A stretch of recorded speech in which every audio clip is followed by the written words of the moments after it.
the end time-wise.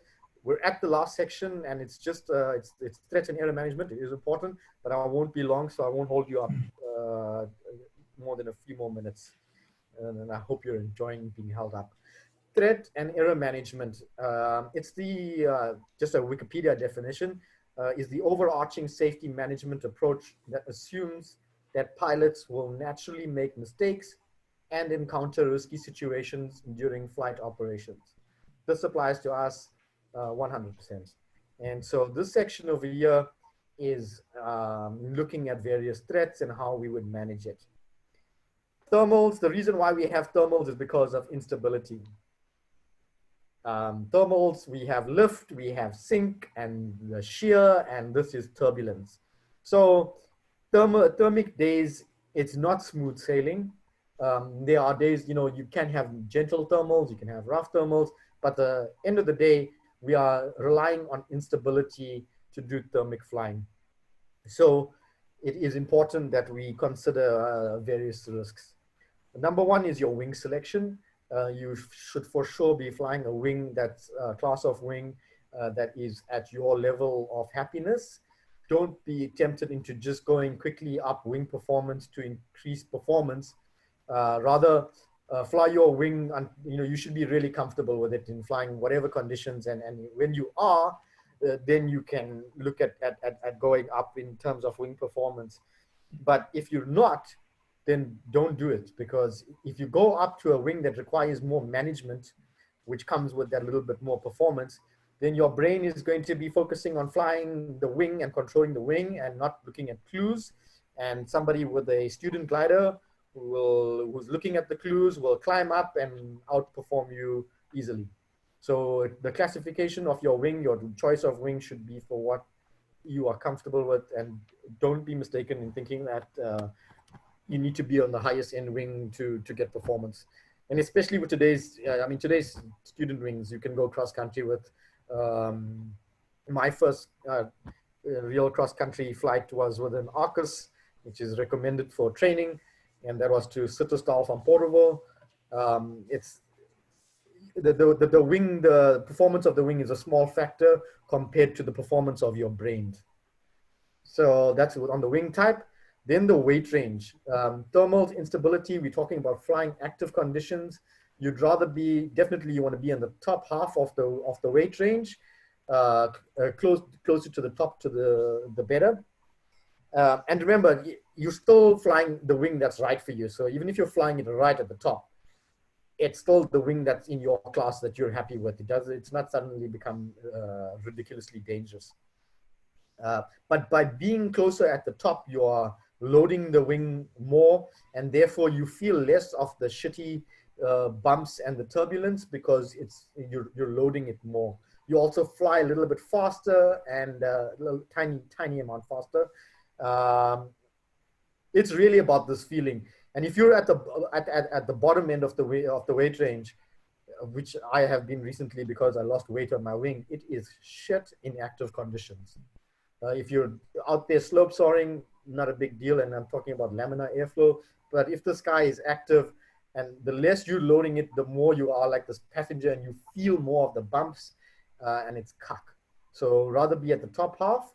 Rule of thumb that we like to use is about 5 kgs below the top is ideal, because that actually allows you some room to play with, be it carrying extra water or putting on a couple of extra pounds because of Christmas or whatever it is. And what about being over? Yeah. Being over is not great from the perspective that you will if your wing was tested, and when it goes for its EN test, and you bought this A or B or whatever it was tested at the minimum and the maximum. When you are going over, you are going out of what it was designed for, and so the behavior might change. I would rather be a little bit over than under, but you should be flying a wing that's in your weight range. That would be ideal. When you are over, then you will, because you're loading it quite a bit, you actually will also struggle in the weaker climbs. So a friend of mine is quite a big guy, and he struggles to find wings in his size. He struggled for a while at some point, and he was flying this wing, and he was always groveling at the bottom, flying fast, but we will struggle in weak conditions. So in terms of the weak conditions and safety, in terms of what it was designed to do, I'd rather be within the weight range. Cool. That was about the wing. Looking at the forecast, the mental picture, QT soundings. If you've been through my weather lecture, you'd know what I'm talking about. Helping to understand where the inversions are, because when you expect something and you start feeling the bumpiness. If you've expected it, then there's less fear and you can make decisions, and you're not thinking, oh, I'm suddenly in the lee, or what the hell is going on. Therming next to a mountain or any object or a hazard. If you're unable to complete your circle, rather do figure of eights. So you can do figure of eights along the mountain and climb and climb and climb. And then when you're above the mountain, or you've got sufficient horizontal separation from it, then you can take that figure eight and go into circles, because the circle will be more efficient. You're not changing direction all the time, and carry on thermaling. But while you're next to the terrain, rather do figure of eights. Turn direction. Ideally, you want to have your turn direction. Okay. Yes. Just very quickly, since you gave us a guidance for the 4-second turn in a full circle, what would your guidance be on a figure of eight? Listen to the vario. Okay. Yeah, listen, and just it's kind of like you almost want to think of it as if you're ridge soaring by doing those figure of eights. Listen to the vario. You turn before you fall out and into the sink. So you'll do one turn and then the other side, but just keep yourself inside that thermal, doing the figure of eights until you are able to do circles. Is that cool? Okay. Where was I? Turn direction.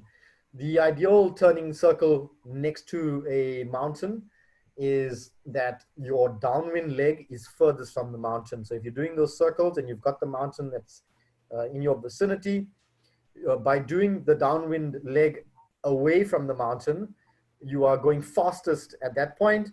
And then the into-wind leg, which is your ground speed, is the slowest, is closest to the mountain. And that helps with your judgment of the terrain and how close you're getting, as well as, God forbid, that you should have an accident and smack into the mountain. Going into the wind, you will just likely flare and land. And going downwind, you will go screaming through whatever the terrain is. And that'll hurt. So you shouldn't be that close, but definitely you want to ideally have your slowest part of the turn of the circle closer to the mountain. A little bit more outside break so that you can feel and preemptively what's happening.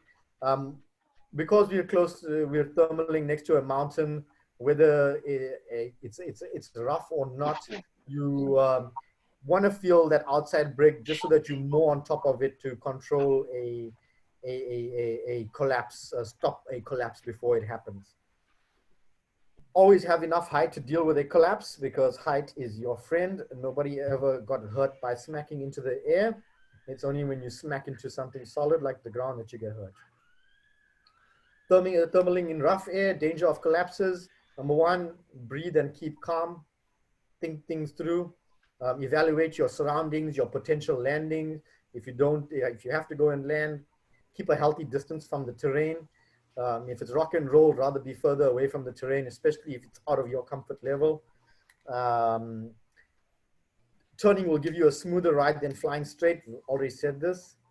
Flying the flats, height is your friend. Do not hug the mountain, especially if it's rough. Rather go away and give yourself height and go and fly somewhere else even. Dust devils. First thing about dust devils is you need your eyes and your brains open to assess your surroundings. And then if you see a dust devil, do not fly towards it, fly away from it, or make sure that it's not going to collide with you at some point. the simple advice is stay away from dust devils because they are violent. And what conditions will you find dust devils forming? Is that like dry with minimal wind, or? Well, out here, for sure, on windy days, you get dust devils. It's hot, definitely on the hot days. In summer, they'll be more prevalent. Um, yeah, dry, hot days, dry terrain leads to it. Um, there's probably dust devils out there that we don't see. But when you can see something, it's an obvious, there's a dust devil, stay away from it. And out here flying in these areas, you can get these towers. You know, I've been in the sky and you see a shadow down on the ground like a massive snake of the shadow, and it's because of a monster dust devil. Stay away from it.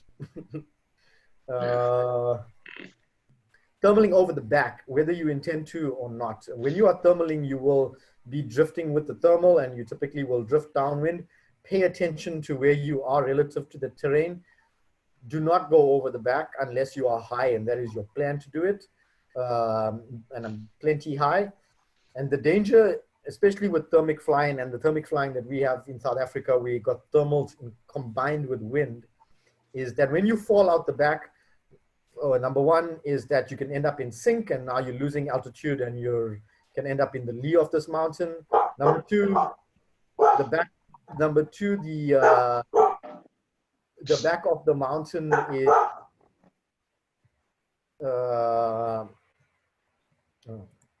number two, the back of the mountain, back of the thermal is the leeward side, and so it's rough air, and so now you're in shitty air or you're in sync and you're on the wrong side of the crest of the mountain.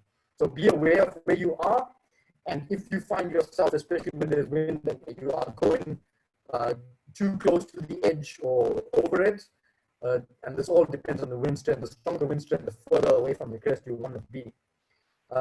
Forget the 16-second rule. If you were going on the downwind leg, turn tighter and fly away from the mountain, because safety is priority, and we can go back to efficient thermaling when we're back in safe space of sky.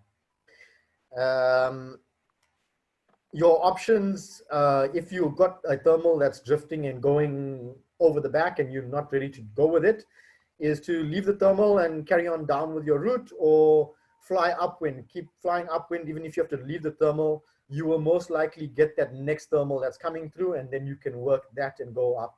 And so essentially what you're doing is you're zigzagging your way up. You're thermaling and you're drifting back, then you'll fly out of it, connect to another one, and then climb up and so on. So it's like a stepped approach to getting altitude. Yeah. Clouds suck. We don't often fly with the clouds, but it does happen. Not for you, Patrick. I'm sure in Pretoria there's a lot more cloud flying happening than we have down here. The thing about clouds, and a very simple triangle rule, again, this comes from Kelly's book, Mastering Paragliding. He's come up with this triangle rule. What you want to do is you want to halfway down the cloud, so you see the cloud, and you draw a line, and this over here should be 90 degrees. So this cone over here, you do not want to be inside this cone. At the bottom, you can be straight underneath or wherever the strongest climb is, and you work it and you work it. But as you're coming up closer, then you want to move to the edges and stay on the edge. So you'll be climbing and keep moving to the edge. But if you're here and then the thermal together with the clouds suck, you can get into the clouds quite quickly and lose orientation, and that's an issue. So that triangle rule, this is a 45 degree over here, 45 degree angle from the horizontal. You want to be on the outside of this cone. With cloud suck, it is helpful to use instruments, even if it's a simple ball compass, so that you have a bearing, and when you're in this cloud, you know, okay, let me fly to the west, that's away from the mountain, or to the east, whatever it is, and you use this instrument. The reason is because when you're in cloud, it is extremely difficult to tell where you are, and when you're turning, where you're going to end up. And so a simple thing like a compass will assist. You could also, we were talking about instruments in terms of your phone or another instrument that shows a track log. And by looking at your track log, you will know where you are, and then you can fly a straight line out of that cloud. Number one is to those, stop yourself from getting into clouds. Cool, guys. Any questions on that? What we've just been through? Sweet. What's the behavior like at the top of the cloud? Like, would that be essentially where an inversion is? So No, would the it get bottom of bumpy? typically No, no, the bottom, the you've bottom gone of the through cloud. the top of the cloud. Yeah, so the bottom of the cloud is typically where the inversion is. Okay. And the reason why that cloud can expand and go and grow above it is because when you have water particles forming, that actually I mean, if you go back to that our weather workshop, is you're no longer going up with the dry adiabatic collapse rate, you're going up with the saturated adiabatic collapse rate, and it's different, and therefore the cloud can build. Yeah. So And when then you're getting to the bottom of the cloud is usually when you start to feel, because that's the inversion layer. Okay. The bottom of it. So if you manage to pop through into the cloud itself, then would it naturally smooth out a little in the cloud? I think that depends on the cloud. Okay. I don't have too much experience about popping through clouds. I try and stay on the edges. Okay, cool. But I mean, when you look at clouds building and you look at them building out over the mountains, those cubes, especially when they start getting fingers and growing, it can be quite rock and roll in there. And those kind of huge clouds, those cumulonimbus clouds, like what Patrick will have out in Pretoria, it can be dangerous. They have people who've died inside them. You can have lightning and hail and its own thunderstorm just within the cloud itself. So those big clouds, this is not about thermaling, but be aware of where it is. And that's why we've got that triangle rule to be on the edge. And if it's big, getting really big clouds, be aware and make safe decisions.